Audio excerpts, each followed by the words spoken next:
아침에 일어나자마자 오늘은 뭐라도 해야 하는데 라고 다짐하지만 어느새 침대에 누워 핸드폰만 보고 있는 자신을 발견한 적 있으신가요? 의지가 약해서라고 자책하지만 사실 이건 당신 잘못이 아닙니다.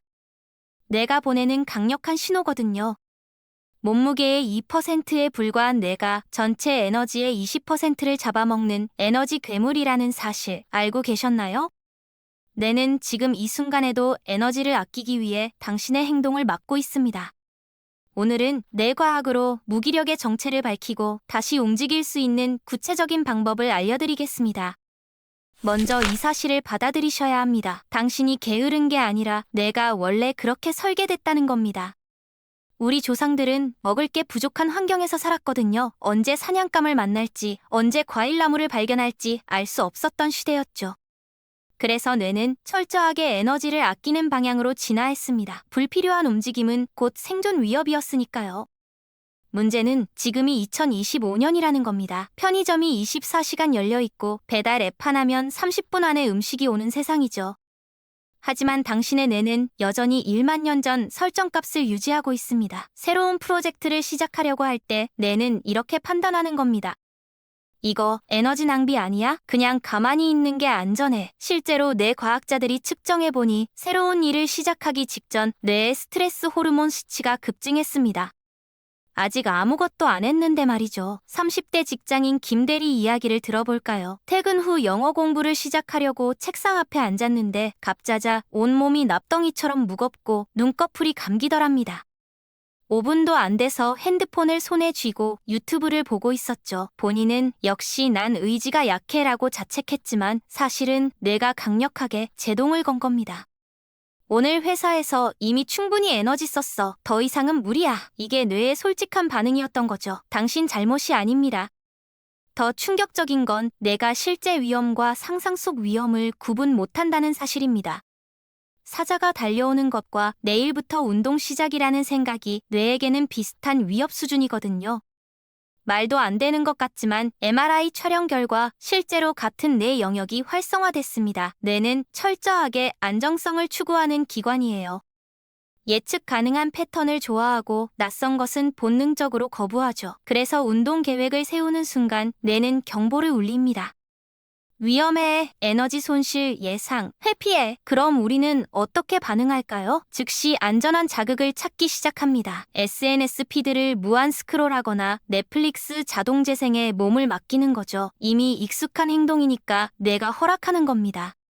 문제는 이런 도피가 반복되면서 뇌에 새로운 정보가 입력된다는 점입니다. 나는 계획만 세우고 실행 못하는 사람이야.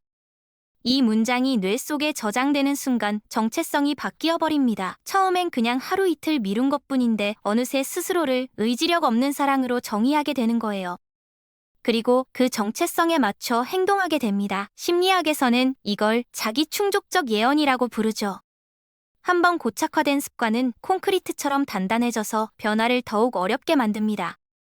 그럼 어떻게 해야 할까요? 여기서 중요한 역설이 등장합니다. 동기가 생겨야 행동하는 게 아니라 행동해야 동기가 생긴다는 거예요. 대부분 사람들은 순서를 거꾸로 알고 있거든요. 목표가 명확해지면 그때 시작해야지. 이렇게 생각하죠. 하지만 뇌과학은 정반대를 말합니다.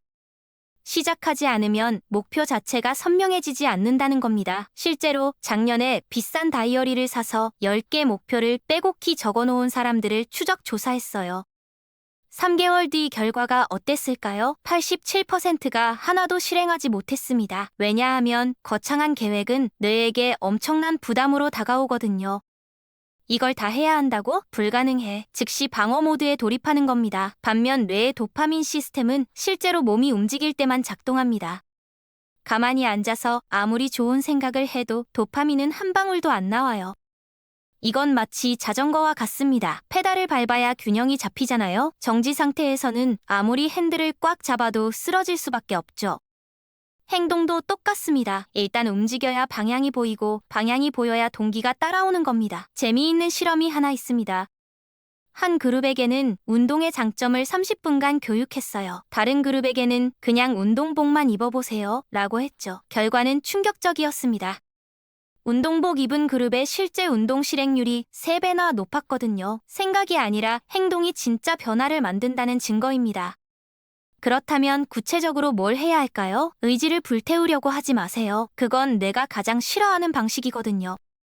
대신 내가 거부할 수 없을 만큼 작고 단순한 신호를 설계하는 겁니다. 예를 들어볼게요. 글쓰기를 시작하고 싶다면 매일 2000자 쓰기 같은 목표는 버리세요. 대신 책상에 그냥 앉기로 바꾸는 겁니다. 운동을 시작하고 싶다면 헬스장 가기가 아니라 운동화를 현관에 꺼내놓기만 하세요. 이게 뭔 의미가 있냐고요? 엄청난 의미가 있습니다. 뇌는 실패 가능성이 보이면 즉시 시도조차 안 하거든요. 근데 책상에 앉는 것, 운동화 꺼내놓는 것은 실패할 수가 없잖아요. 뇌가 허락하는 겁니다. 한 번은 40대 직장인분이 제게 이렇게 말씀하셨어요.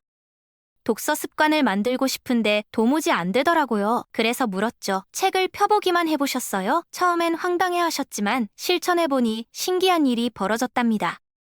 책을 펴놓으면 자연스럽게 한두 줄이 눈에 들어오고 그러다 보면 어느새 10분이 지나가 있더래요. 노트에 오늘 날짜만 적어도 됩니다. 지금 기분을 한 줄로 끄적여도 괜찮고요. 피곤하다 이 3글자만 써도 뇌는 움직임을 감지합니다. 신경과학자들이 밝혀낸 사실인데요. 시작의 첫 2분이 전체 과정의 80%를 결정한다고 합니다. 첫 2분만 넘기면 뇌의 습관 담당 부위가 재시작 버튼을 누르는 거예요. 그러니까 거창한 계획 말고 지금 당장 2분 안에 할 수 있는 것 하나만 정하세요. 여기서 핵심을 하나 더 알려드릴게요. 도파민이라는 신경 전달 물질 얘기입니다. 많은 사람들이 착각하는 게 도파민은 목표를 달성했을 때 나온다고 생각하거든요. 하지만 실제로는 정반대예요. 목표를 향해 가는 과정에서 훨씬 더 많이 분비됩니다. 게임 중독자들을 연구해보니 흥미로운 패턴이 발견됐어요. 최종 보스를 깨는 순간보다 레벨업할 때마다 받는 작은 보상에서 도파민이 폭발적으로 나오더라는 겁니다. 게임 회사들은 이걸 정확히 알고 있죠. 그래서 5분마다 뭔가 얻게 만들고 10분마다 새로운 스킬을 주고 30분마다 다음 단계로 넘어가게 설계하는 겁니다. 우리도 이 원리를 일상에 적용할 수 있습니다. 예를 들어 보고서를 작성한다고 해볼까요? 보고서 완성을 목표로 잡으면 뇌는 지루해합니다. 너무 멀거든요. 대신 이렇게 쪼개는 겁니다. 자료 정리 완료, 마이너스 초안, 첫 문단 작성, 마이너스 그래프 하나 삽입. 각 단계마다 작은 보상을 설계하세요. 좋아하는 커피 한 모금, 창밖 바라보며 스트레칭 30초, 이런 것들이요. 뇌는 이 패턴을 학습합니다. 아, 이 행동하면 기분 좋은 일이 생기는구나. 그럼 다음번엔 더 쉽게 시작하게 돼요. 실제로 한 스타트업 대표님이 이 방식을 써서 미루던 사업 계획서를 3일 만에 끝냈다고 하더라고요. 매 섹션마다 좋아하는 음악 한 곡을 듣는 걸로 보상을 설정했대요. 과정 자체가 즐거워지니까 완성도 자연스럽게 따라온 겁니다. 결과를 기다리지 말고 과정에 재미를 심으세요. 그게 다음 행동을 부르는 가장 강력한 동력입니다. 이제 뇌를 자동화시키는 방법을 알려드리겠습니다. 바로 리셋 버튼 루틴이에요. 특정 신호와 행동을 연결해서 그 신호만 주면 뇌가 알아서 집중 모드로 전환되게 만드는 겁니다. 파블로프의 개 실험 아시죠? 종소리만 들려도 침을 흘리게 학습시킨 거요. 우리 뇌도 똑같이 작동합니다. 특정 향기, 음악, 음료를 반복적으로 일과 연결하면 나중엔 그것만으로도 스위치가 켜지는 거예요. 제가 아는 소설가 한 분은 글 쓸 때마다 라벤더 향초를 켭니다. 처음엔 별 효과가 없었대요. 그런데 3주쯤 지나니까 향초만 켜도 손가락이 키보드로 가더래요. 내가 학습한 겁니다. 이 냄새, 이 글쓰기 시간이라고요. 또 다른 프로그래머는 특정 재즈 플레이리스트를 코딩 시작 신호로 썼어요. 항상 같은 곡으로 시작했죠. 2달 뒤부터는 그 음악만 들으면 자동으로 코드가 떠오른다고 하더라고요. 여기서 핵심은 단순함입니다. 루틴이 복잡하면 지속할 수 없거든요. 물 한 잔 마시기, 창문 열고 심호흡 3번, 특정 의자에 앉기, 이 정도면 충분해요. 뇌는 패턴을 사랑하는 기관입니다. 매번 똑같은 순서로 똑같은 신호를 주면 나중엔 생각할 필요도 없이 몸이 반응하게 돼요. 한 CEO는 중요한 결정을 내릴 때마다 에스프레소 한 잔을 천천히 마신답니다. 그 5분 동안 뇌가 결정 모드로 전환되는 걸 느낀대요. 당신만의 시작 신호를 하나 만드세요. 작고 단순할수록 좋습니다. 그걸 반복하다 보면 어느 순간 그 신호가 당신을 자동으로 움직이게 만들 겁니다. 이번엔 좀 역설적인 방법을 소개하겠습니다. 완벽하게 끝내지 마세요. 의도적으로 70%만 하고 멈추는 겁니다. 그게 무슨 소리야? 싶으시죠? 이게 놀랍게도 내일의 시작을 엄청나게 쉽게 만들어줍니다. 심리학에서는 이걸 자이가르닉 효과라고 불러요. 사람의 뇌는 완성된 일보다 미완성인 일에 훨씬 더 강하게 집착한다는 겁니다. 드라마 보다가 절정 장면에서 끊기면 밤새 궁금하잖아요. 다음 편이 뭔지 알고 싶어서 미칠 것 같죠? 내가 그렇게 작동하거든요. 끝나지 않은 이야기는 계속 머릿속에 맴돕니다. 이걸 일에 적용하는 겁니다. 보고서 작성하다가 딱 좋은 흐름이 오면 거기서 멈추세요. 마지막 문장을 완성하지 말고 중간에 끊으세요. 그럼 내일 아침에 어제 뭐라고 쓰려고 했더라? 하면서 자연스럽게 시작하게 됩니다. 실제로 유명 소설가들이 쓰는 비법이에요. 해밍웨이는 항상 문장 중간에서 글쓰기를 멈췄답니다. 다음날 빈 페이지를 마주하는 공포를 피하기 위해서죠. 이미 반쯤 써놓은 문장이 있으니까 그걸 완성하는 것부터 시작하면 되는 겁니다. 한 디자이너 친구는 프로젝트를 80% 완성하고 일부러 내일로 미룬대요. 완벽하게 끝내면 다음날 새로운 시작이 너무 부담스럽거든요. 반면 미완성으로 두면 어제 거 마저 해야지 하면서 자연스럽게 흐름이 이어진답니다. 완성의 부담감보다 미완성의 호기심을 이용하세요. 내가 알아서 다음을 찾게 만드는 마법입니다. 이제 실행력을 극대화하는 2가지 황금 규칙을 알려드릴게요. 첫 번째는 5초 규칙입니다. 뭔가 해야겠다는 생각이 들면 머릿속으로 5초 카운트다운을 시작하세요. 5, 4, 3, 2, 1 그리고 즉시 몸을 움직이는 겁니다. 왜 하필 5초냐고요? 내가 의심하고 제동을 거는데 걸리는 시간이 평균 6초거든요. 진짜 해야 하나? 나중에 하면 안 될까? 오늘은 피곤한데. 이런 생각들이 스멀스멀 올라오기 전에 선수를 치는 겁니다. 생각이 행동을 막기 전에 행동으로 생각을 이기는 거예요. 한 20대 취준생분이 이 방법으로 기적을 경험했답니다. 매일 아침 일어나서 오늘은 자소서 써야지 생각만 하다가 저녁이 됐는데요. 5초 규칙을 적용하고부터는 생각과 동시에 노트북을 켜더래요. 생각할 틈을 안 준 거죠. 두 번째는 2분 규칙입니다. 어떤 일이든 딱 2분만 하자는 마음으로 시작하세요. 뇌는 긴 시간을 약속하면 거부하지만 2분은 너무 짧아서 거부할 수가 없거든요. 자동차 시동 거는 것과 같은 원리예요. 시동만 걸면 나머지는 관성으로 굴러갑니다. 실제로 한 직장인은 2분 독서로 시작했는데 어느새 30분이 훌쩍 지나가 있더래요. 시작만 하면 뇌가 알아서 따라오는 겁니다. 지금 당장 5초 세고 2분만 투자해보세요. 그게 전부를 바꿉니다. 솔직히 말씀드릴게요. 의지력만으로 버티려고 하면 100% 실패합니다. 왜냐하면 의지력은 배터리처럼 소모되는 자원이거든요. 아침엔 가득 차 있다가 회의 한 번, 상사 눈치 한 번, 점심 메뉴 고민 한 번 할 때마다 조금씩 달아 없어집니다. 저녁 되면 바닥나는 거죠.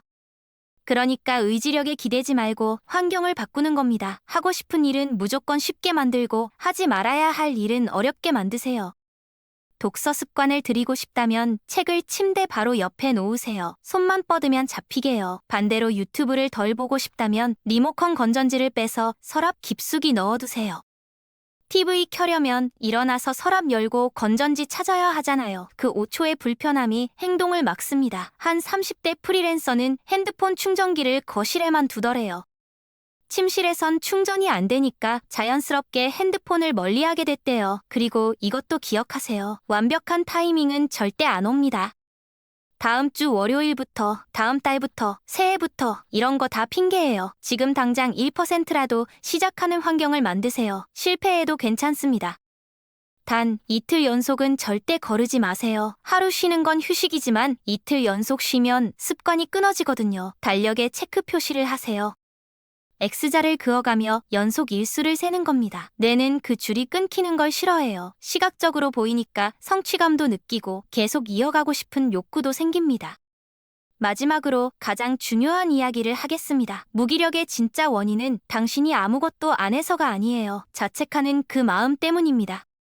뇌과학 연구에서 밝혀진 건데요. 자책할 때 활성화되는 뇌 영역이 실제로 육체적 고통을 느낄 때랑 똑같더래요. 나는 왜 이것밖에 안 돼? 역시 난 안 돼. 이런 생각 자체가 뇌를 때리는 겁니다. 아픈 뇌는 당연히 아무것도 못하죠. 그러니까 일단 자책부터 멈추세요. 당신이 게을러서가 아니라 뇌가 지쳐 있는 거예요. 지친 사람한테 왜 못 달려? 라고 채찍질하면 더 못 달리잖아요. 뇌도 마찬가지입니다. 대신 이렇게 말해주세요. 오늘 하루도 버텨줘서 고마워. 내일 다시 해보자. 천천히 가도 괜찮아. 이게 안전 신호예요. 뇌는 안전하다고 느껴야 움직이기 시작하거든요. 한 40대 자영업자분이 제게 이런 말씀을 하셨어요. 매일 밤 자책하다가 잠들었는데 어느 날부터 그래도 오늘 가게 문은 열었잖아 라고 생각하기 시작했대요. 그랬더니 신기하게 다음날 아침이 덜 무겁더래요. 자책은 에너지를 빼앗지만 인정은 에너지를 채웁니다. 과거는 이제 놔두세요.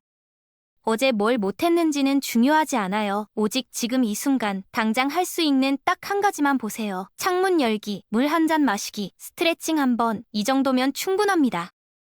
이 작은 파동 하나가 내일을 바꾸고 한 달을 바꾸고 1년 뒤에 당신을 완전히 다른 사람으로 만들 겁니다. 오늘 제가 알려드린 방법들 중에서 딱 하나만 골라보세요. 5초 규칙이든 2분 규칙이든 70% 멈춤이든 상관없어요. 그 하나를 일주일만 해보는 겁니다. 무기력은 영원한 상태가 아닙니다. 그냥 잠시 멈춰있는 물의 흐름일 뿐이에요. 돌멩이 하나만 던져도 파동이 생기고 그 파동은 점점 커지거든요. 당신에게 필요한 건 거창한 결심이 아니라 지금 당장 할 수 있는 작은 행동 하나뿐입니다. 이 영상이 도움이 되셨다면 구독과 좋아요 부탁드려요. 당신의 새로운 시작을 진심으로 응원합니다.